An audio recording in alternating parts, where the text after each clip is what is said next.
परमात्मा पाप कर्म दंड को भी काट सकता है।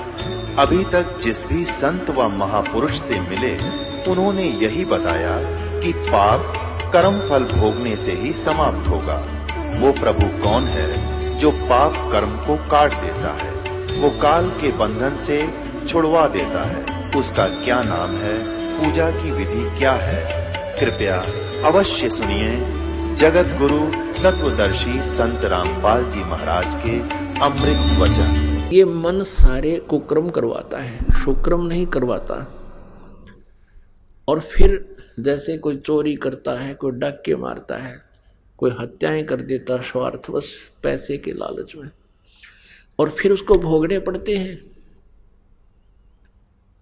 अब ये काल क्या कहता है कि मैंने तो एक न्यायाधीश बैठा रखे है और उसको आदेश दे दिया है कि जो जैसे कर्म करे वैसे फल दे दे। अब ये कर्म तो आप गलत करवा देता है और फिर सजा का पात्र प्राणी खुद होता है। तो जिस कारण से यहां कितना कष्ट हमारे ऊपर आया हुआ है, अभी बताया आपके किसी की बेटी मर गई, किसी का बेटे की मृत्यु होगी, कोई स्वयं किसी बीमारी से ग्रस्त है, कोई किसी टेंशन से, या क्या बुरा हाल है प्राणी का। एक्सीडेंट के दुर्घटना के अंदर पूरा परिवार का परिवार नष्ट हो जाता है, मृत्यु को प्राप्त हो जाता है। किसी को कैंसर है, कोई किसी रोग से ग्रस्त है, कोई किसी टेंशन से ग्रस्त है। इस स्थिति को देखकर क्या यहाँ के भगवान को, क्या यहाँ के मालिक को भगवान कह सकते हैं? क्या ये परमात्मा कहने योग्य है? कभी नहीं। ये परमात्मा नहीं है। परमात्मा का अर्थ है जो दुख ना दे, सुख ही सुख दे। इसलिए श्रीमद् भगवत गीता अध्याय नंबर 15 के श्लोक नंबर 16 और 17 में 3 प्रभुओं की पहचान बताई। 3 पुरुष, सरपुरुष और अक्षर पुरुष तो ये नासवान है, इनके अंतर्गत जितने प्राणी वो भी नासवान है, ये भी दुखी है। जन्म मृत्यु जहाँ वहाँ दुख ही दुख है। फिर 17वें श्लोक में कहा 15वें के में कि उत्तम पुरुषत्व अन्य, वो दयालु भगवान, वो श्रेष्ठ प्रभु, उत्तम पुरुष, उत्तम माने अच्छा, अच्छा भगवान। तो इससे सिद्ध है कि ऊपर वाले अच्छे नहीं है, इसलिए इसको पुरुषोत्तम कहा, उत्तम पुरुष कहा। और फिर कहा कि इसको परमात्मा कहा जाता है, इसको परमात्मा कहा जाता है। उत्तम पुरुष तो अन्य परमात्मा इति उदाहरतः, ये परमात्मा कहलाता है। यह लोक तरह आविश्य विवर्ती अवैश्वर है। ये तीनों लोकों में प्रवेश करके सबका धारण पोषण करता है। ये है वास्तव में अविनाशी परमात्मा परमेश्वर। अब 15वें अध्याय के 16वें श्लोक में अक्षर पुरुष लिखा है। अक्षर पुरुष, अक्षर का अर्थ होता, सर माने नासवान, सर पुरुष तो ये ब्रह्म है, किस ब्रह्मांड का स्वामी, जिसे ज्योति निरंजन काल भी कहते हैं। और अक्षर पुरुष का अर्थ होता है अविनाशी प्रभु। अक्षर का अर्थ अविनाशी होता है, लेकिन ये फिर नासवान भी कहे हैं। इनके और इनके अंतर्गत जितने प्राणी सबका सब नासवान है। अब जैसे, और फिर कहा 15वें अध्याय के 17वें श्लोक में गीता जी में कि उत्तम पुरुषत्व ने परमात्मा इति उदाहरतः, यह लोक त्रयमा विषय विभर्ती अवैश्वर। अवय माने अविनाशी, जिसका नाश ना हो। वास्तव में वो तीसरे नंबर का जो परम अक्षर ब्रह्म है, परम अक्षर पुरुष है, वो है अविनाशी। अक्षर पुरुष भी अविनाशी कहा, लेकिन यहाँ डिफाइन किया है गीता ज्ञानदाता ने, क्योंकि ये गॉड गिवन स्पिरिचुअल नॉलेज है जो इस ब्रह्म को दिया था परमात्मा ने वेदों में। वेदों वाला ज्ञान इस काल ने, ब्रह्म ने स्वयं बोलना पड़ा उस माल्य के आदेश से। तो इसमें कहा कि वो है अवय ईश्वर है। अवय माने अविनाशी। अब अक्षर का भी अर्थ अविनाशी होता है, लेकिन ये कैसे अविनाशी अक्षर पुरुष कह दिया, इसका यहाँ थोड़ा सा विस्तार से विवरण देना पड़ेगा। जैसे सरपुरुष यानी ब्रह्म, सरब्रह्म, इसकी आयु कितनी है? अब एक ब्रह्मा जी की आयु सबसे पहले कैलकुलेट करते हैं। 4 युगों की एक चतुर्युगी होती है, सतयुग, त्रेता, द्वापर और कलयुग। इसका कुल योग सभी वर्षों का 43,20,000 वर्ष होता है। इसको एक चतुर्युगी कहते हैं, चतुर्युग कहते हैं। ऐसे ऐसे 1,000 चतुर्युग का ब्रह्मा जी का दिन इतनी ही रात्रि होती है, और ऐसे बने हुए 30 दिन रात का एक महीना और 12 महीने का एक वर्ष। ओहो, और 100 वर्ष की ब्रह्मा जी की आयु, ऐसे 100 वर्ष की। अब ब्रह्मा जी से 7 गुना विष्णु जी की, यानी 700 वर्ष ऐसे बने हुए, और विष्णु जी से 7 गुना शिव जी की आयु अधिक, 4900 वर्ष की। 4900 वर्ष ऐसे बने हुए, और फिर उसके बाद इन तीनों की मृत्यु होती है। और जैसे ब्रह्मा जी की मृत्यु से पहले ही ये सरपुरुष यानी काल अपनी पत्नी दुर्गा के संयोग से एक पुत्र उत्पन्न कर लेता है, उसी समय उसको कोमा में रखता है। वर्तमान ब्रह्मा की मृत्यु होते ही उसको ऐसे ही रख देगा कमल के फूल पर, फिर उसके नए सिरे से जीवन शुरू होगा। तो ऐसे जब 70,000 बार ये शिव मर जाएंगे, जिसकी आयु ब्रह्मा जी से 49 गुना ज़्यादा, यानी 7 गुना तो विष्णु जी की होगी, ब्रह्मा से ज़्यादा, विष्णु जी से ज़्यादा होगी शिव जी की 7 गुना, यानी 49 गुना ब्रह्मा से ज़्यादा आयु है शिव जी की, तमोगुण शिव की, काल के पुत्र, ये तीनों ब्रह्म के पुत्र। तो 70,000 बार जब शिव जी की मृत्यु हो लेगी, तब एक ब्रह्मांड का विनाश होगा। और ब्रह्मलोक में युग काल रहता है, ब्रह्म रहता है, इसकी भी मृत्यु होगी और दुर्गा की भी मृत्यु होगी। वो युग होगा। एक ब्रह्मांड का जो विनाश होता है, 70,000 बार त्रिलोकीय शिव मर जाते हैं, तो ये एक युग होगा किसका? अक्षर पुरुष का। पुण्यात्माओं, ऐसे ढंग से आपको समझा देगा ये दास इस ज्ञान को, उंगलियों पर आ जाएगा आपके ये सारा। तो ये एक युग होगा अक्षर पुरुष का।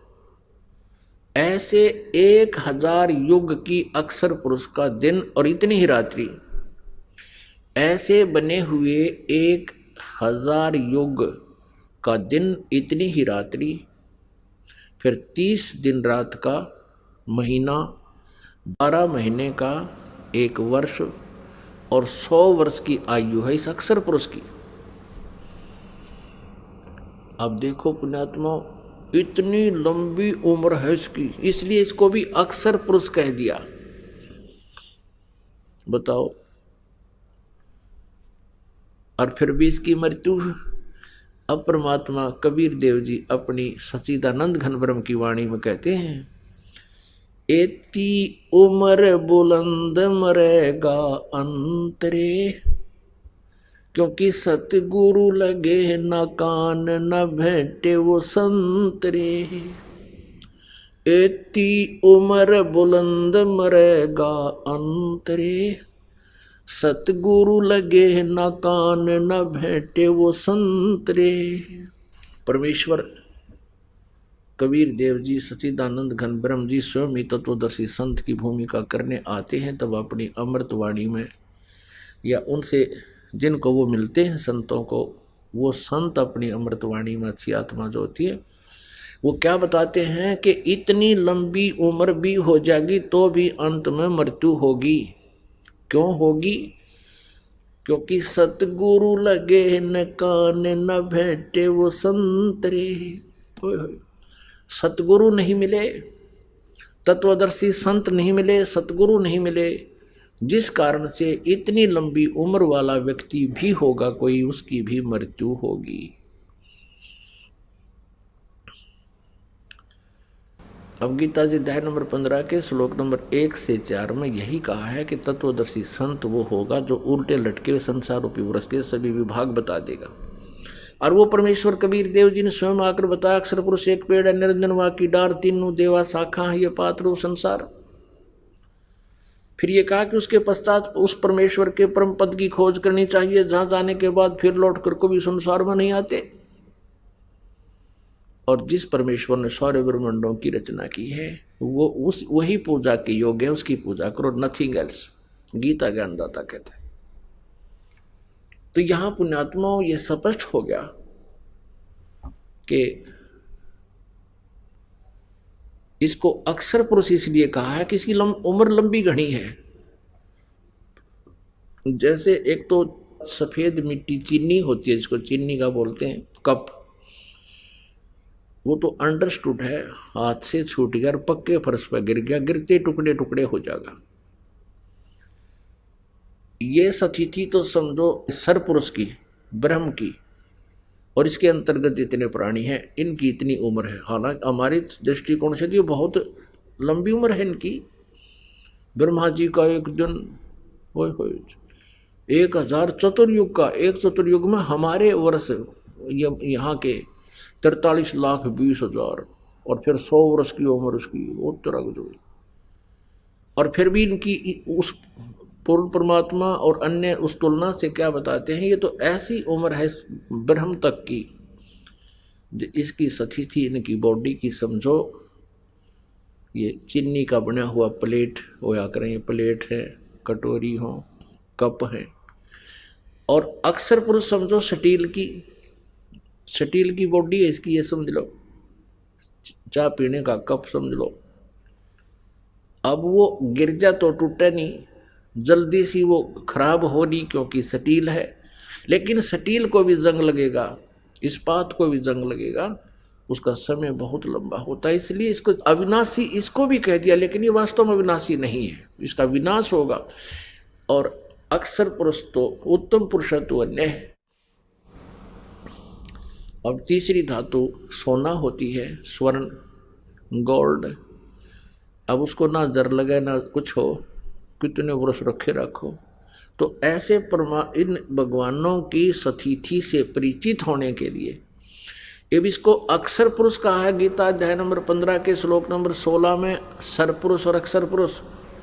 सरपुरुष ये ब्रह्म है, अक्षर पुरुष ये परब्रह्म है, जो सात संग ब्रह्मांड का स्वामी है। इसको अक्षर माने अविनाशी भगवान कह दिया, लेकिन फिर बताया कि इनकी मृत्यु है, इनकी भी, इनके अंतर्गत जितने प्राणी सबके स्थूल शरीर नाशवान है, जीवात्मा मरती नहीं। 15वें अध्याय के 17वें श्लोक में कहा है कि उत्तम पुरुषत्व ने परमात्मा इति उदाहरते, ये लोग तरम अविश्य विभर्ति अवय ईश्वर है, वो है वास्तव में अविनाशी परमात्मा है। गीता जी अध्याय नंबर 8 के श्लोक नंबर 17 में कहा है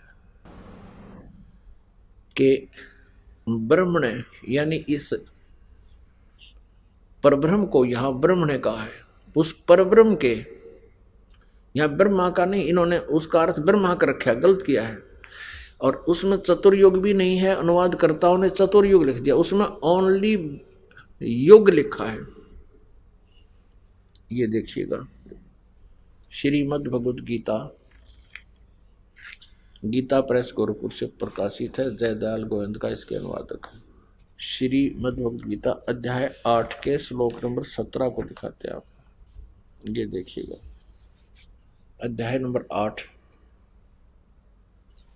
और श्लोक नंबर 17, इसमें संस्कार देखो, सहस्र युग पर्यंत, इसमें सहस्र चतुर्युग नहीं लिखा, सहस्र युग पर्यंतम, अह माने दिन, यत मान जो, ब्रह्मणे माने अक्षर पुरुष। यहाँ ब्रह्मणे का अर्थ इस अक्षर पुरुष यानी परब्रह्म की तरफ संकेत, क्योंकि यहाँ आयु से संबंधित है, इसकी आयु है, इसलिए इसको परम अक्षर ब्रह्म यहाँ नहीं कहा जा सकता। वैसे ब्रह्मणे का अर्थ बड़ा भगवान, ब्रह्मणे माने ब्रह्म से जो बड़ा है, ये परब्रह्म भी इससे बड़ा है, और परम अक्षर ब्रह्म वो परमात्मा पूर्ण ब्रह्म वो भी इससे बड़ा है। तो सहस्र युग पर्यंतम अह यत ब्रह्मणे विदु, रात्रि सहस्र युग सहस्रांतम, इसमें चतुर्युग नहीं है। ते अहोर्विद अहोरात्र विद जना, इसका अर्थ है, इन्होंने अनुवाद गलत किया है, इन्होंने यहाँ लिख दिया ब्रह्मा का जो एक दिन है उसको 1000 चतुर्युग की अवधि वाला जबकि मूल संस्कृत में चतुर्युग नहीं है, ओनली युग है, नोट चतुर्युग। इन्होंने अनुवाद अपने ज्ञान से यहां पर घुसोड़ दिया, चतुर्युग नहीं, 1000 युग की अवधि है। अक्षर पुरुष की जानकारी है यहां पर ब्रह्म से आगे। और इतनी ही रात्रि भी 1000 चतुर्युग नहीं है, ओनली युग, सहस्रांतम, सहस्र माने 1000 युग के अंत वाला, अवधि वाला, 1000 युग की अवधि वाली रात्रि है। और जो व्यक्ति तत्व से जानता है वह योगी जन अहोरात्रविद, वो इसके सही भेद को जानता है, इस दिन रात को सही बता सकता है, जो तत्वदर्शी संत होगा। अब ये स्पष्ट हो गया कि इन्होंने अनुवाद में बहुत गड़बड़ी कर रखी है अपनी अज्ञानता के कारण। यह चतुर्युग नहीं आना चाहिए।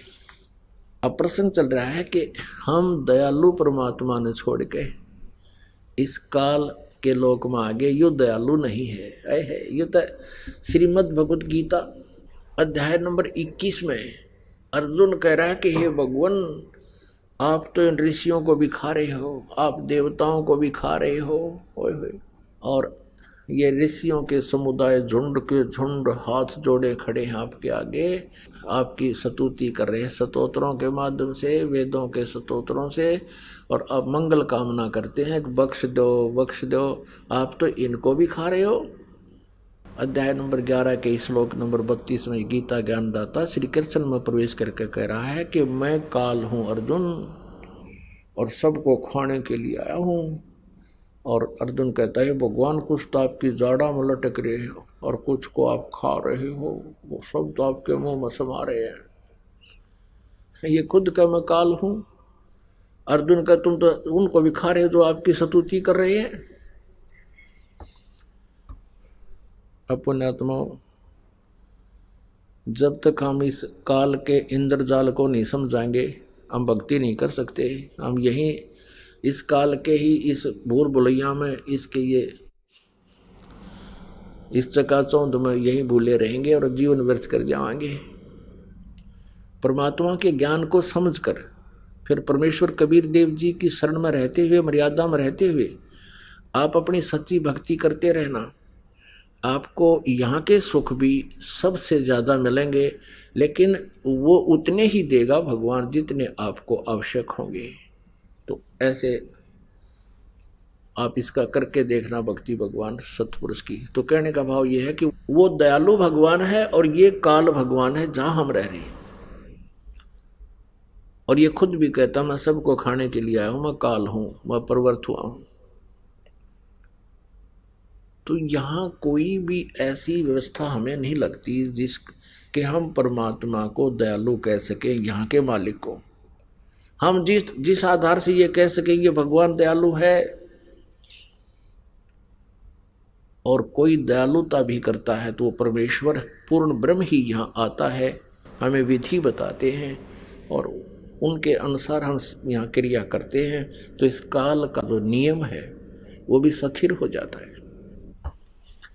काल का नियम है कि जिसकी जितनी आयु निर्धारित है उसकी मृत्यु उस समय निश्चित होगी, और जिसको कोई आपत्ति आनी है उसके प्रारब्ध में संस्कार में है तो वो भी उसने भोगनी ही पड़ेगी। और पूर्ण परमात्मा सतपुरुष कबीर देव जी की शरण में इस दास के माध्यम से यथार्थ मंत्र का जाप करते हुए मर्यादा में रहोगे, आप जी के ऊपर कोई आपत्ति आपके प्रारब्ध वाली नहीं आएगी। और आपकी मृत्यु होनी हो आपके संस्कार में, वह मृत्यु भी नहीं होगी। तो ये है दयालु परमात्मा पूर्ण ब्रह्म। इस काल के आपत्ति वाले जो इसके हथियार हैं, जो इसके नियम हैं, उनको भी स्टेबल कर देगा, स्थिर कर देगा, जाम कर देगा। अब यहाँ कुछ एक भक्त कहते हैं कि भगवान को दयालु कहते हैं, यहाँ बुरा हाल हाहाकार मच रही है, दयालु कैसा हुआ? जिस लोक में ये कष्ट नहीं है वो परमात्मा वहाँ का मालिक है, और वहाँ जाने के बाद आपको कोई कष्ट नहीं होगा। जरा मरण मोक्षाय मम आश्रित यतंती ये ब्रह्म तत्विदु अखिल अध्यात्म कृष्णम सभी कर्मों को सभी कर्मों को और सभी अध्यात्म को जो जानता है और तत्ब्रह्म को जो जान चुका है, वो जरा मरण मोक्षाय तंती, वे जरा और मरण से छुटकारे के लिए ही प्रयत्न करते हैं।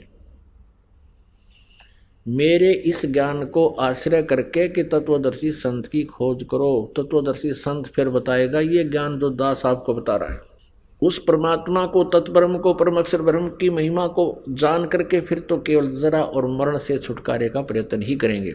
अब यहाँ जरा माने बुढ़ापा। आज जो युवा हैं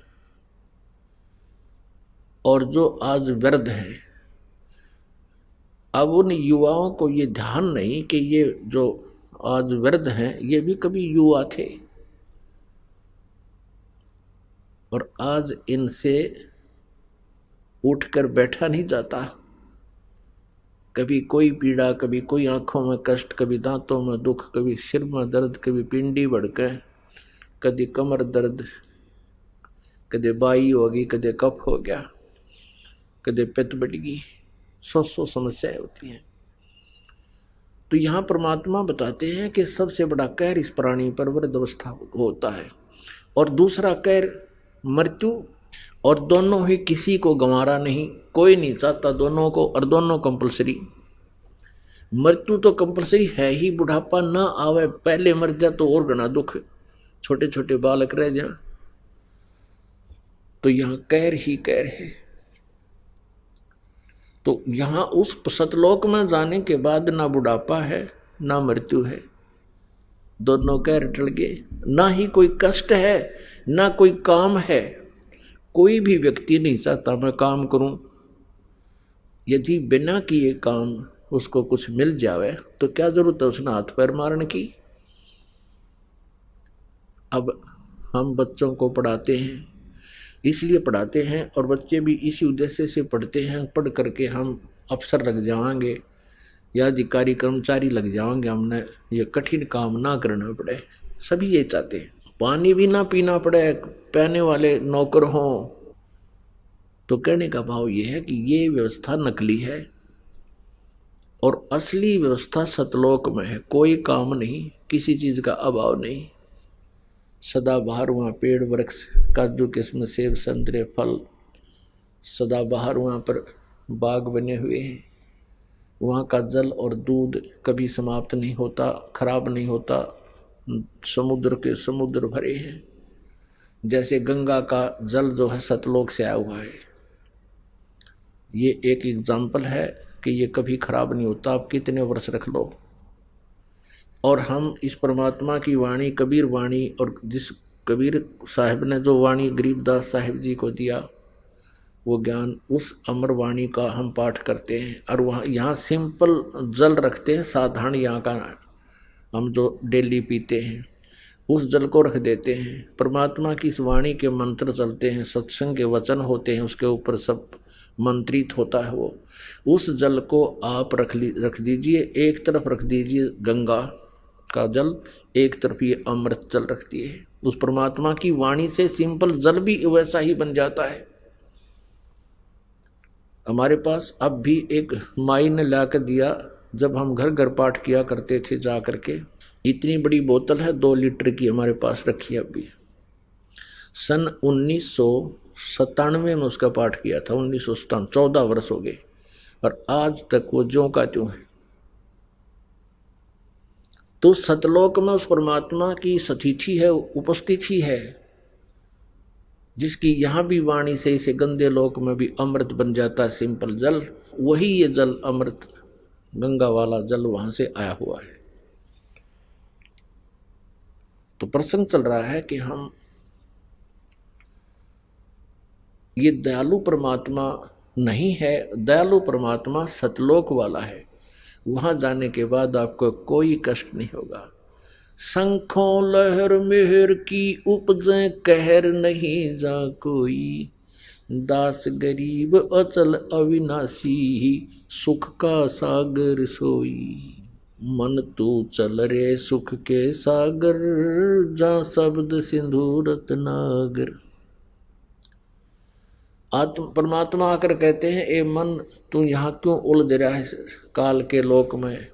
मन के माध्यम से आत्मा को सचेत करते हैं प्रभु के सुख सागर में चल। जैसे गीता जी अध्याय नंबर 18 के श्लोक नंबर 62 में कहा कि अर्जुन तू सर्वभाव से उस परमेश्वर की शरण में जा, उसकी कृपा से तू परम शांति को और सनातन परम धाम को प्राप्त होगा। सनातन परम धाम जहाँ जाने के बाद फिर कभी लौट कर वापस संसार में नहीं आते, यानी वहाँ स्थायी सुख है, परम शांति है, स्थायी सुख है, वहाँ दुख नहीं है। अपने विषय में कहता है कि तूने मेरी शरण में रहना है तो युद्ध भी करना पड़ेगा। गीता ज्ञानदाता कहता है 8वें अध्याय के 7वें श्लोक में, अर्थात यहाँ शांति नाम की चीज नहीं, युद्ध भी करना ही पड़ेगा, लठ बजाना पड़ेगा। मेरी शरण में रहेगा तो उसकी शरण में जाना है तो तत्वदर्शी संत की खोज कर ले, वो जो साधना बताओ वैसे कर ले, फिर उसकी शरण में चला जाएगा। उसकी शरण में जाने के बाद फिर तू कभी लौटकर संसार में नहीं आएगा और सनातन परम धाम को और परम शांति को प्राप्त होगा, सुख सागर को प्राप्त होगा। वो सुख सागर कैसा है कि शंखों लहर मेहर की उपज कहर नहीं जा कोई। सतलोक में कोई कष्ट नहीं, कोई टेंशन नहीं। जैसे कभी कभी एकांत स्थान पर बैठे हों, अकेले हों और एकदम एक हिलोर उठती है अंदर से। दास के साथ तो बहुत बार होता है ऐसा। उसमें ऐसा लगता है कोई भी चाहे हमें कोई कितना ही कष्ट दे रहा हो, कितना ही हमारे साथ अत्याचार कर रखा हो, उसके प्रति भी दुर्भावना नहीं रहती। एक ऐसी हिलोर उठती है, ऐसी लहर उठती है अंदर से, वह थोड़ी सी देर रहती है। उसके बाद फिर 100 कोशिश करते हैं कि उसी व्यक्ति के प्रति फिर कभी मन में दुख ना हो। उसने हमें बहुत सता रखा है, बहुत कष्ट दिया, दुख नहीं आता उसका, लेकिन फिर वह बात नहीं बनती। तो कहने का भाव है कि ऐसी वो मेहर की लहर थी और उसके जाते ही यहाँ सारे कहर की लहर शुरू हो जाती है। ऐसा नहीं, वैसा नहीं, उसको ऐसे कर दूंगा, उसको ऐसे कर दूंगा, उसने ऐसे कैसे बोल दिया, फलाना ये हो गया, ये कहर की लहर शुरू हो जाती है। तो सतलोक के बारे जानकारी देते हुए परमेश्वर ने कहा कि शंखों लहर मेहर की उपजे, वहां कहर नहीं जा कोई, वहां कोई दुख नहीं, कोई कष्ट नहीं। दास गरीब अचल अविनाशी, अचल जो सदा स्थिर, कभी नष्ट ना हो, चले नहीं, नाश ना हो, अचल अविनाशी, सुख का सागर सोई। वो सुख का सागर है। सागर माने समुद्र। समुद्र में जल ही जल, जल ही जल। 100-200 किलोमीटर आदमी चला जा किसी जहाज नौका में बैठ के, तो फिर देखो वहां कुछ भी चीज दिखाई नहीं देती, केवल जल ही जल, जल ही जल। तो ऐसे ही सतलोक में केवल सुख ही सुख, सुख ही सुख, सुख ही सुख, कुछ भी नहीं। उसको सुख सागर कहते हैं। और वहां दयालु भगवान रहता है। और ये काल का लोक है। अब एक बार परमेश्वर ने धर्मदास जी उस पुण्य आत्मा को, जैसा वो परमात्मा लीला करते हैं, वेद भी जिसकी गवाही देते हैं, वो ऐसी लीला करता है। धर्मदास जी को आकर मिले थे और भी अन्य महापुरुषों को मिले हैं। परमात्मा ने परिभाषा बताई थी इस सर्वपुरुष की, इस काल की। अब धर्मदास जी कह रहा था कि ये भगवान आप इसको काल कह रहे हो, देखो यहाँ भगवान ने कितनी सुविधा कर रखी है कि कैसे अच्छे बाग लगे हैं जिसमें फलदार वृक्ष हैं, कितना अच्छा जमीन पृथ्वी दी है, कैसी हवा बह रही है, कभी वर्षा हो रही है, कितना अच्छा अन्न उपजता है, और किसी कैसी सुविधाएं दे रखी हैं, दरिया बह रही है, नीचे जमीन में जल है। ये कितना अच्छा लग रहा है, कितना दयालु है परमात्मा। अब परमेश्वर ने बताया कि पुण्यात्माओं तुम जीव हो और जीव की सोच सतर जीव वाला ही होता है। अब परमेश्वर ने आके बताया कि तुम जिसको भगवान कहते हो ये भगवान नहीं है। मूला माया मग में बैठी अंसा चुन चुन खाई, ये ज्योत स्वरूपी कहे निरंजन में ही करता बाई। एक न करता दो ना करता नौ ठहराए बाई, दसवां भी धुंधर में मिल जा सत कबीर दुहाई। परमात्मा कहते हैं ये काल भगवान, काल भी कहता मैं भगवान हूं और कोई भगवान नहीं। पुण्यात्माओं, श्री शिव पुराण में ये काल जब ब्रह्मा विष्णु दोनों का झगड़ा हो जाता है, शिव रूप धारण करके उनके बीच में एक पहले तो लिंग खड़ा कर देता है, सतम लंबा तेजो में सतम, फिर स्वयं आता है और कहता है कि तुमने अपने आप को भगवान मान लिया, तुम भगवान नहीं हो, मैं भगवान हूं, मेरे अतिरिक्त कोई भगवान नहीं है। अब पुराणों में तो वो अपने पुत्रों को, अपने जीवों को अंतर्गत कुछ भी कहता रहे, वो पुराण अलग सेपरेट शास्त्र है। तो उसने कहा कि मैं भगवान हूं। अब यहाँ ये कह रहा गीता जी में, क्यों गीता जी का ज्ञान वेदों वाला, वेद का ज्ञान दिया था परमेश्वर ने, कबीर देव जी ने ब्रह्म के अंतःकरण में फीड कर रखा है, उसने जोंका तो बोलना पड़ गया। तो परमात्मा कहते हैं ये ज्योत स्वरूपी ये ब्रह्म भी कहता मैं भगवान हूं, ये भगवान नहीं है। भगवान की परिभाषा आज बताई जा रही है, आपको सुनिएगा। अब जैसे परमात्मा ने बताया कि धर्मदास तुम इसको भगवान समझते हो, जो ऐसी सुविधा दे रखी, ये तो काल है, ये तो कसाई है। जैसे कसाई बकरे पालता है, उन बकरों में बकरी नर और मादा दोनों छोड़ देता है, और जिसकी अच्छी सेल है प्रतिदिन की 5-4 बकरों की, तो वो क्या करता है, एक बहुत बड़ा चरागाह ले लेता है, बहुत बड़ा क्षेत्र 10, 20, 50 एकड़ जमीन खरीद लेता है, और उसमें घास फूस जंगल ये वृक्ष होते हैं, और उसके चारों तरफ वो एक बाड़ बना देता है, रोक लेता है उनको, उसमें छोड़ देता खुले।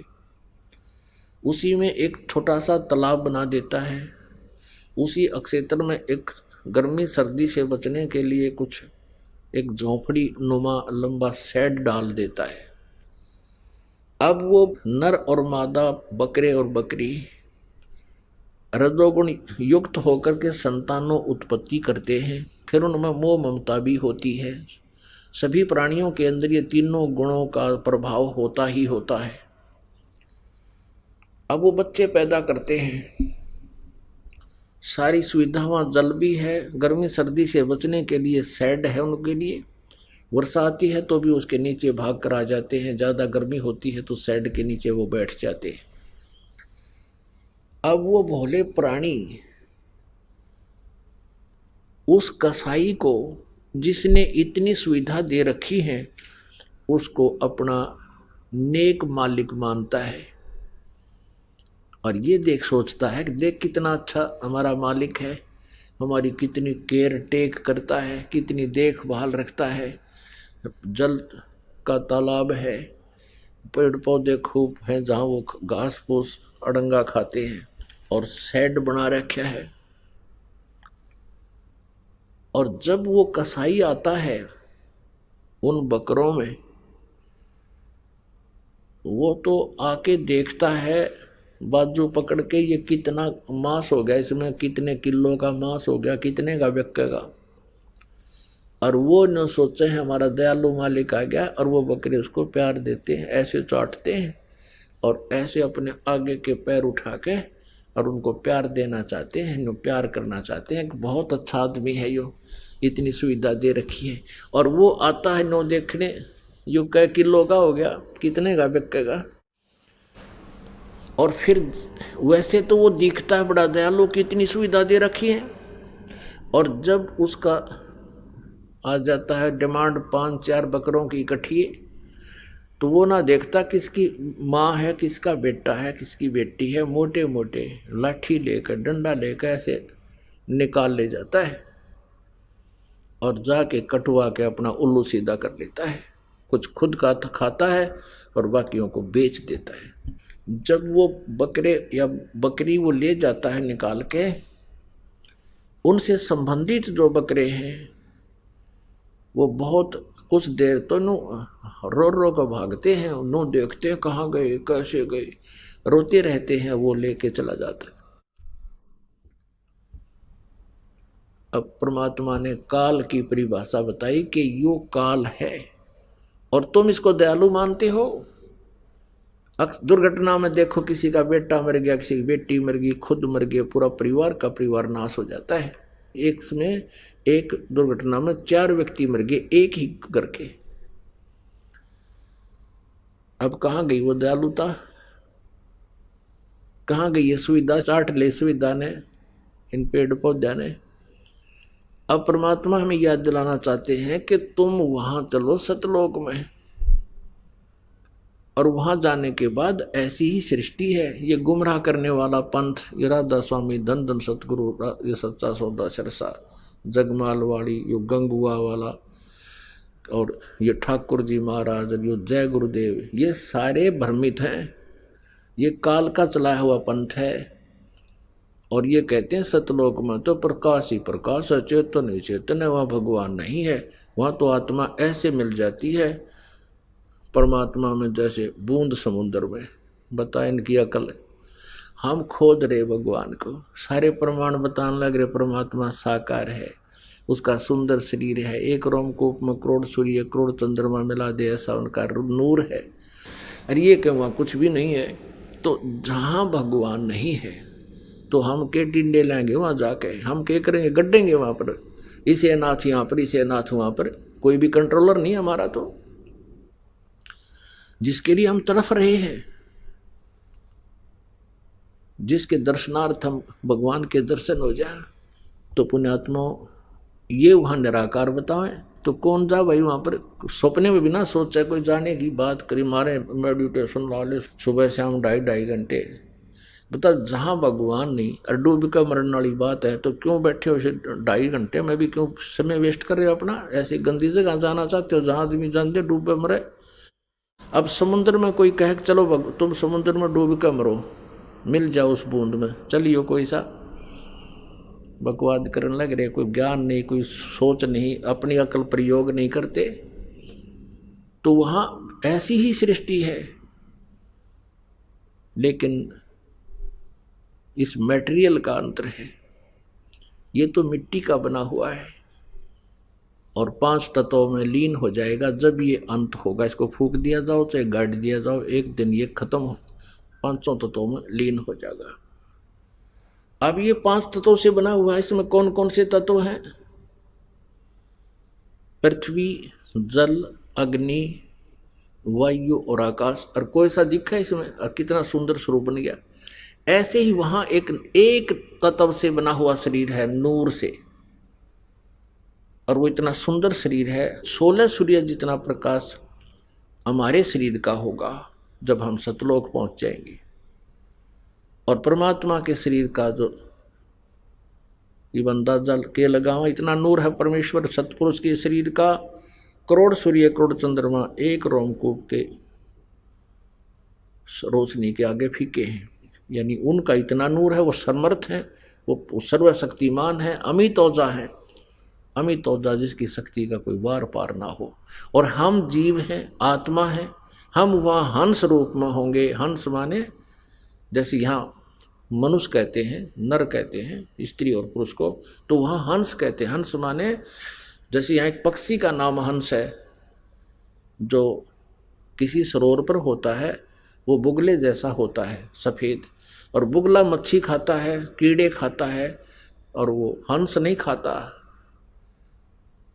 हंस में एक और गुण है गॉड गिवन, 1 गिलास दूध में 1 गिलास पानी जल डाल दो, हंस के सामने रख दो, हंस उसमें से दूध पी लेगा, 1 गिलास जल को छोड़ देगा। दूध और पानी जिसने छान लिया और बुराई जिसने छोड़ दी, वो हंस कहलाता, वो पुण्यात्मा। अर्थात सब बुराइयों से दूर नेक आत्मा को हंस आत्मा कहते। तो वहाँ हंस रूप में हम होंगे और परमात्मा परम हंस है। आत्मा हंस और परमात्मा परमहंस, यानी वो परमहंस है, वो परम आत्मा है, वो श्रेष्ठ आत्मा, वो श्रेष्ठ है, वो दयालु है। तो यहाँ गीता जी अध्याय नंबर 15 के श्लोक नंबर 17 में कहा कि उत्तम पुरुषतु अन्य परमात्मा इति उदाहरते, उसको भगवान कहा जाता है, वो है परमात्मा। पुण्यात्माओं, ये अमृत ज्ञान है, ये तत्व ज्ञान है, ये सत्यनारायण कथा है। सत्यनारायण का अर्थ होता है अविनाशी परमात्मा। हम विष्णु जी को सत्यनारायण कहा करते हैं। बता, इनकी तो बहुत कम आयु है। आपने देख ली इन परमात्मा, इन भगवानों की आयु की कैलकुलेशन में भी आपने सुन लिया। और परम अक्षर ब्रह्म की कोई आयु नहीं, वो तो अजर अमर हैं। सृष्टि से पहले भी वही थे, उसी ने सृष्टि रची है। तो कहने का भाव ये है कि जो ये वहाँ पर कहते भगवान वहाँ है कुछ नहीं, तो वहाँ जाने की इनकी रुचि कैसे बनेगी जहाँ भगवान नहीं। अब कोई कहे कि सतलोक आश्रम वाला चलो, और वहाँ गुरुजी हैं, गुरुजी नहीं, वहाँ तो सिर्फ प्रकाश ही प्रकाश है, ट्यूब जले हैं। आड़े फिर टिंडे लेना होगे, तुम क्या करोगे इस ट्यूबा देखने, गुरुजी तो निराकार हैं। तो इनकी ये सोच समझ लो। इतनी एक एग्जाम्पल देता हूँ, जो इन अज्ञानी संत, किसी की भी थ्योरी देख लो आप, किसी भी धर्म की देख लो, उनका लोकवेद दंत कथा ये बताता है कि परमात्मा निराकार है। और हमारे सदग्रंथ बताते हैं परमात्मा सह शरीर है, उसका नाम कबीर है। अब जैसे एक समय, अब हम आते हैं परमात्मा साकार और निराकार पर, जो ये गलत छोरी बता रहे हैं परमात्मा वहाँ है ही नहीं, उसकी वो तो निराकार है। जैसे मुसलमान धर्म में परमात्मा को बेचून कहते हैं, वो निराकार है, वो दिखाई नहीं देता। और ईसाई धर्म में परमात्मा को वो फॉर्मलेस कहते हैं, निराकार है। जबकि पवित्र बाइबल बता रहा है, पवित्र बाइबल में वर्णन है कि वो परमात्मा मनुष्य सदृश है। सृष्टि की उत्पत्ति नामक ग्रंथ है पवित्र बाइबल में, उसके प्रथम ही अध्याय के 26 नंबर आयत में, 26 नंबर श्लोक में लिखा है कि परमात्मा ने जब और रचनाएं कर ली, छठे दिन उसने कहा कि मनुष्य को मैं अपने ही स्वरूप में बनाऊंगा। ऐसा कह के भगवान ने, परमेश्वर ने मनुष्य को अपने ही स्वरूप अनुसार, अपने ही रूप जैसा बना दिया। उसकी नर और नारी करके सृष्टि रचना कर दी। फिर भगवान निराकार क्यों हो गया, फॉर्मलेस क्यों कैसे हुआ? जब परमात्मा ने कहा है कि मैं मनुष्य को अपने जैसा बनाऊंगा, तो भगवान कैसा हुआ? मनुष्य जैसा। और उसने 6 दिन में सृष्टि रचकर 7वें दिन तख्त पर जा बैठा हो।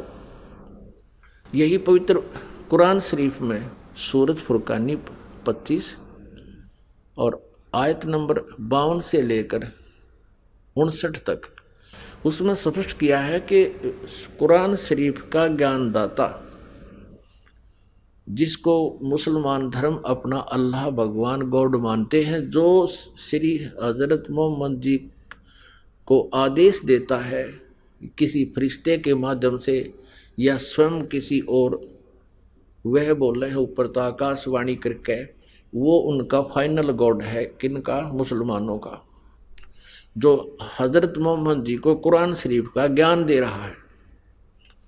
तो कुरान शरीफ का ज्ञान दाता कहता है अपने पैगंबर हजरत मोहम्मद जी को कि हे पैगंबर, तो इन काफरों का कहा ना मानना।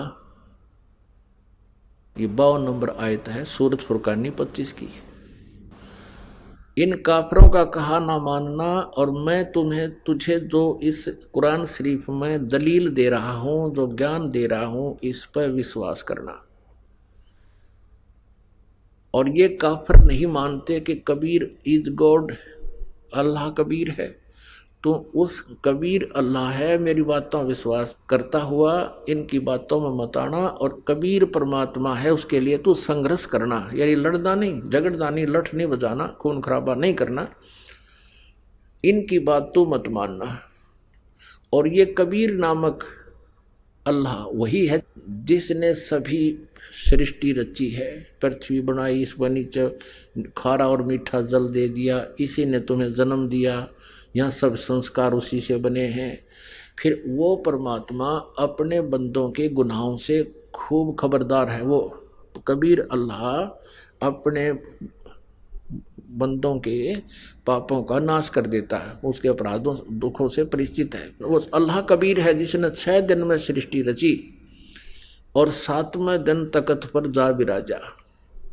वो अल्लाह कबीर है। उसकी खबर किसी बाखबर से पूछ देखो। इससे सिद्ध हुआ कि कुरान शरीफ के ज्ञान दाता अल्लाह से कोई अन्य और अल्लाह है, कबीर नामक अल्लाह है, जिसने 6 दिन में सृष्टि रची और 7वें दिन तख्त पर जा बैठा। उसकी जानकारी कुरान शरीफ का ज्ञान दाता भी नहीं रखता। इससे सिद्ध है कि वो भी कंप्लीट नॉलेज नहीं रखता। ऑप्शन छोड़ दिया है कि उस अल्लाह की जिसने सब सारी सृष्टि की रचना की है, जो सबका मालिक है, जिसने 6 दिन में सृष्टि रची 7वें दिन तख्त पर जा बैठा, उसकी खबर, उसकी जानकारी किसी बाखबर से यानी तत्वदर्शी संत से पूछो। कुरान शरीफ का ज्ञानदाता नहीं जानता। इससे सिद्ध है कि वो भी अल्पज्ञ है। ऐसे ही गीता जी अध्याय नंबर 4 के श्लोक नंबर 34 में कहा है कि उस तत्व ज्ञान को जो सच्चिदानंद घन ब्रह्म की वाणी में है, उस परमेश्वर की जानकारी, परम अक्षर ब्रह्म की जानकारी किसी तत्वदर्शी संत से पूछो, वो उस परमात्म तत्व की जानकारी देंगे। इससे सिद्ध है कि गीता का ज्ञानदाता भी अल्पज्ञ है, उस तत्व ज्ञान से परिचित नहीं है और उस परमात्मा से भी परिचित नहीं है, परम अक्षर ब्रह्म से। तो यहाँ सभी लोक वेद के आधार से, दंत कथाओं से कहते हैं परमात्मा निराकार है। हमारे सदग्रंथ कहते हैं, सभी धर्मों के, पवित्र धर्मों के सदग्रंथ कहते हैं परमात्मा मनुष्य सदृश है, उसका शरीर है, वो उसका नाम कबीर है, मनुष्य जैसा है। एक समय पुण्यात्मा आज सुबह आपको बताया था कि जिनको आज मानव शरीर प्राप्त है वो पुण्यात्माएं हैं, क्योंकि पुण्य जिनके घने नहीं होंगे उनको मनुष्य जीवन नहीं मिलता। उनसे भी पुण्यात्मा वो है जो परमात्मा की तरफ में भटक रहे हैं, घूम रहे हैं, कोई न कोई साधना कर रहे हैं, वो और पुण्यात्माएं, वो कभी ना कभी किसी जन्म में परमात्मा की भक्ति करते हुए आ रहे हैं। उनको चाह होती है भगवान की, वो रह नहीं सकते भक्ति बिना, और उनके साथ परमात्मा भी रहता है। आइए अब हम उन श्रद्धालुओं के अनुभव जानते हैं जो जगत गुरु तत्वदर्शी संत रामपाल जी महाराज जी से दीक्षा प्राप्त कर चुके हैं तथा उनके द्वारा बताए गए भक्ति मार्ग पर चल रहे हैं। नमस्कार सर। सर साहिब जी। सर क्या नाम है आपका? मेरा नाम महेश कुमार राघव है जी। महेश कुमार जी, आप कहाँ से हैं? मैं डिस्ट्रिक्ट एटा उत्तर प्रदेश से आया हूँ जी। सर संत रामपाल जी महाराज से नाम दीक्षा आपने कब ली? 7 मई 2012 को दया हुई मालिक की। सर संत रामपाल जी महाराज से नाम दीक्षा लेने से पहले क्या आप कोई भक्ति साधना भी करते थे? संसारिक देवी देवताओं की पूजा करते थे, उनसे कोई लाभ प्राप्त नहीं होता था। जब मैं बचपन में पढ़ने जाता था तो माइंड में चलते चलते एकदम ये आता था कि मैं कौन हूँ और कहाँ से आया हूँ, क्या उद्देश्य है। मैं परमात्मा की प्राप्ति के लिए बहुत इच्छुक था, लेकिन मुझे वो सत्मार्ग नहीं मिला। तो उसमें चलता रहा, अन्य देवताओं की पूजा पाठ भी करते रहे, उनसे कोई किसी तरह का लाभ नहीं हुआ, एन दुख ही दुख आते रहे।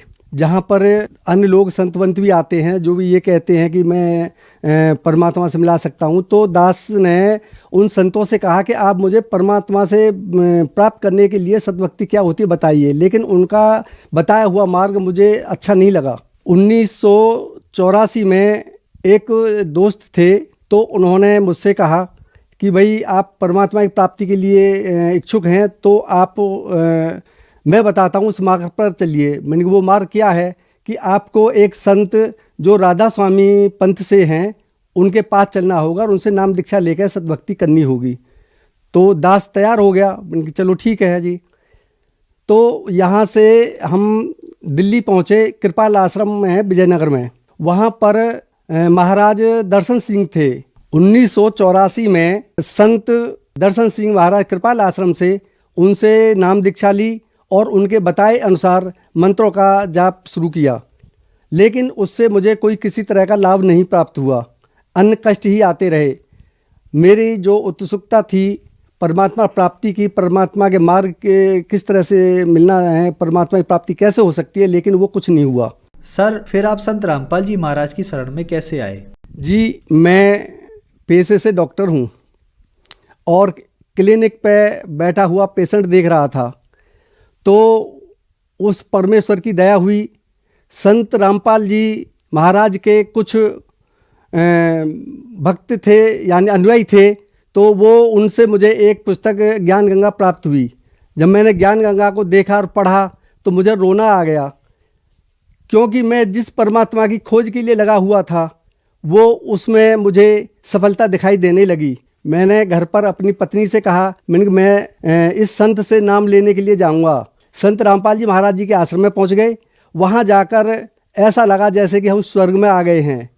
सभी वहां अनुयायी जो थे वहां पर अपना जैसे एक परिवार का भी आदर नहीं करता है, इस तरह से उन्होंने बड़े अच्छी तरह से आदर किया, बुलाया, बोले आओ भगत जी, आओ भगत जी, इस तरह से कह के आप भंडारा पाइए कि ये। तो वहाँ जाकर उन्होंने कहा कि आप पहले भंडारा कीजिए, उसके बाद में आप। तो मैंने कहा कि नहीं, मुझे सबसे पहले वो नाम दीक्षा लेनी है। संत रामपाल जी महाराज से नाम दीक्षा प्राप्त हुई। सर यहाँ पर आपने एक पुस्तक का जिक्र किया ज्ञान गंगा, उसको पढ़ने के बाद आप संत रामपाल जी महाराज की शरण में आए। सर आप हमें यह बताइए कि ज्ञान गंगा पुस्तक में ऐसी क्या बातें लिखी थी कि सन 1984 से आप राधा स्वामी पंथ से जुड़े हुए थे, फिर आपने संत रामपाल जी महाराज से नाम दीक्षा लेने के लिए मजबूर होना पड़ा? जी, उस पुस्तक के अंदर जो मैंने देखा वो शास्त्र प्रमाण थी। चारों वेद, गीता, कुरान, बाइबल, गुरु ग्रंथ साहिब में प्रमाण सहित बताया गया है कि हु इज गॉड, वो गॉड कौन है, उसकी सद्भक्ति किस तरह से की जाती है, और उसके अंदर जो हमारे विकार हैं वो छुड़ाने के लिए सभी विद प्रमाण के दिया गया था। जी सर हमारे चैनल के दर्शक अगर उस पुस्तक को मंगाना चाहें तो उसकी क्या कॉस्ट है और कैसे मंगा सकते हैं? देखिए जी, उस पुस्तक को मंगाने के लिए शाम को 7:30 पर एक चैनल आता है, साधना चैनल, जिसमें संत रामपाल जी महाराज जी के मंगल प्रवचन चलते हैं। सत्संग जब चलता है तो वहाँ पर एक पीली पट्टी चलती है, उस पीली पट्टी पर ज्ञान गंगा का नाम होता है, नंबर भी होते हैं। उस नंबर पर SMS करके अपना पूरा नाम पता लिख कर दिया जाता है। उस पुस्तक को आप फ्री में प्राप्त कर सकते हैं, निःशुल्क मंगाई जा सकती है। सर अब आप यह बताइए कि संत रामपाल जी महाराज से नाम दीक्षा लेने के बाद क्या आपको लाभ भी प्राप्त हुए? जी, उस परमात्मा स्वरूपी संत रामपाल जी महाराज से जब से मैंने नाम दीक्षा ली है तब से अनेकों लाभ प्राप्त हुए हैं। सर्वप्रथम मेरे बेटे की जॉब नहीं लगी हुई थी, वो डिग्री किए हुए था, और जिस दिन से उसने संत रामपाल जी महाराज जी से जब नाम प्राप्त किया तो उसके 3-4 दिन बाद ही जॉब की कॉल आ गई और नव भारत फर्टिलाइजर में उसकी जॉब लग गई। उसके बाद में उसकी शादी हो गई, और शादी के बाद में जब उसके घर बच्चा आया तो उस बच्चे ने 3-4 दिन दूध नहीं पिया था बिल्कुल। जब संध्या आरती के समय मुझे हमारे पत्नी ने बताया कि इस तरह से बच्चा दूध भी नहीं पी रहा है, तो मुझे रोना सा आ गया।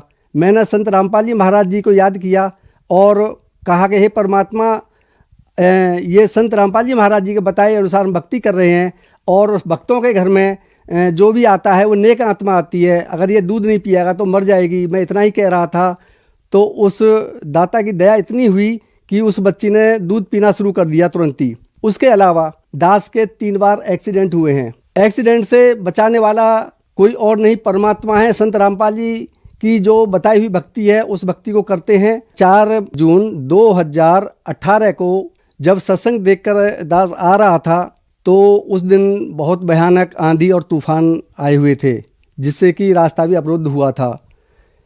मुझे रास्ते में ही रुकना पड़ा, और नेक्स्ट अगले दिन मैं बाइक से अपने घर के लिए आ रहा था। हाईवे रोड था, सामने से एक ट्रक आ रहा था और उस ट्रक को ओवरटेक करते हुए दूसरा ट्रक आ गया।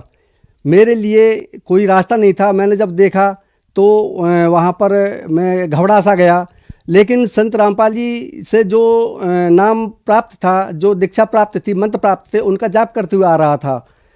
सामने से आकर जब कोई रास्ता नहीं दिखा तो अचानक मतलब जो आ गया, एक्सीडेंट हुआ। बहुत भयानक तेज़ आवाज़ हुई, मेरी बाइक को फेंका। मुझे इतना महसूस हुआ कि मेरी बाइक को किसी ने पकड़ा है। ट्रक तो चला गया, लेकिन जब चेतना सी आई तो मेरी बाइक सड़क के 2 मीटर अंदर थी, सड़क पर खड़ी थी। मैं बाइक पर ही बैठा हुआ था और बाइक बंद हो गई थी। तो मैंने देखा, मैंने कि ये क्या हुआ, अचानक चेतना से आई। एक बार को पसीना आ गया, घबरा गया था, ट्रक जा चुका था। जब मैंने देखा तो बाइक सही थी, बंद थी, शरीर में कहीं चोट नहीं थी, लेकिन एक उंगली में, इस उंगली में दर्द सा था। तो मुझे ये एहसास दिलाया कि हाँ, एक्सीडेंट भी हुआ है। बाइक में किक मारी तो बाइक भी सही थी। फिर मैं घर आ गया और संत रामपाल जी महाराज जी का शुक्रिया अदा किया। उसके बाद में अनेकों लाभ घर मिलते रहते हैं। जैसे कि हमने एक मकान लिया दिल्ली के अंदर, और जो बड़ा बेटा है उसके साले ने धोखे से वो मकान अपने नाम करा लिया। जब हमें पता पड़ी कि इसने नाम करा लिया है तो हमने उससे कहा, तो वो साइन करने के लिए तैयार नहीं था। मैंने परमात्मा से अरदास लगाई कि हे मालिक, ये कितना बड़ा धोखा है। पैसे हमने दिए और नाम इसने धोखे से अपने करा लिया। संत रामपाल जी महाराज से जब प्रार्थना लगाई तो वहाँ से आदेश आया कि परमात्मा दया करेंगे, और ऐसी दया हुई कि अगले दिन ही उसका कॉल आ गई कि जी आप अपने मकान को अपने नाम करा लीजिए, और उसने साइन भी कर दिए। आज वो मकान हमारे नाम है। मैं एक डॉक्टर हूँ और क्लिनिक पर पेशेंट देख रहा था। शाम को 4 बजे करीब मुझे अचानक चिकनगुनिया का अटैक हुआ। इतना भारी अटैक हुआ कि बैठने के बाद में मेरे से खड़ा नहीं हुआ गया। फीवर इतना तेज था कि 1000 पैरासीटा लेने के बाद भी फीवर उतरने का नाम नहीं ले रहा था। और जो पास के सहयोगी डॉक्टर थे उनसे भी मैंने कहा, मैंने कि भाई देखिए क्या है, तो उन्होंने भी सलाह दी कि आप ये चीज़ लीजिए, लेकिन उससे कुछ नहीं हुआ। करीब 8 घंटे तक जब बुखार नहीं उतरा और मैं बड़ा मुश्किल से मुझे घर तक ले जाया गया, तो बेटे ने कहा कि चलो आपको आगरा ले चलते हैं। मैंने कि नहीं, मैंने संत रामपाल जी महाराज जी से नाम दीक्षा ले रखी है और मेरा जो भी निवारण करेंगे वही होगा। मैंने दंडौत किया गुरुजी के आगे और संत रामपाल जी महाराज जी से कहा कि हे गुरुजी, मेरा ये फीवर नहीं उतर रहा है, अब आप ही जाने, आप ही दया करेंगे। तो मैंने वहाँ पर चरण अमृत प्रसाद लिया और उसके बाद मैं थोड़ी देर में ही सो गया, और जब आँख खुली तो मेरा फीवर गायब था। उस परमात्मा स्वरूपी संत रामपाल जी महाराज ने मेरी पल पल रक्षा की है। सर, संत रामपाल जी महाराज से नाम दीक्षा लेने के बाद आपको बहुत सारे लाभ प्राप्त हुए, तो जो दर्शक आज आपको टीवी पर देख रहे हैं, आप उनके लिए क्या कहना चाहेंगे?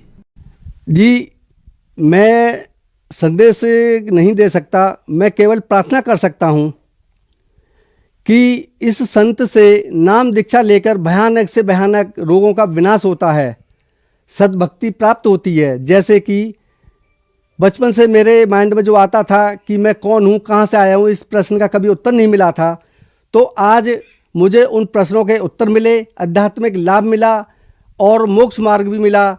उनसे यही प्रार्थना है कि आप इस संसार में अन्य ऋषियों में, अन्य संतों में भटक रहे हैं, जिनके पास जो नकली हैं, जिन्होंने अपना धंधा चलाने के लिए ये प्रचार कर रखा, दुकान खोल रखी हैं, उनको छोड़कर उनके संत रामपाल जी महाराज जी की पुस्तक ज्ञान गंगा को निःशुल्क मंगवा कर पढ़िए और उसमें सद्भक्ति देखकर फिर उनके चरणों में आकर नाम दीक्षा लेकर सद्भक्ति करने से सब रोग दूर होते हैं, आर्थिक, भौतिक, सांसारिक सारे सुख प्राप्त होते हैं। धन्यवाद सर। सत साहिब।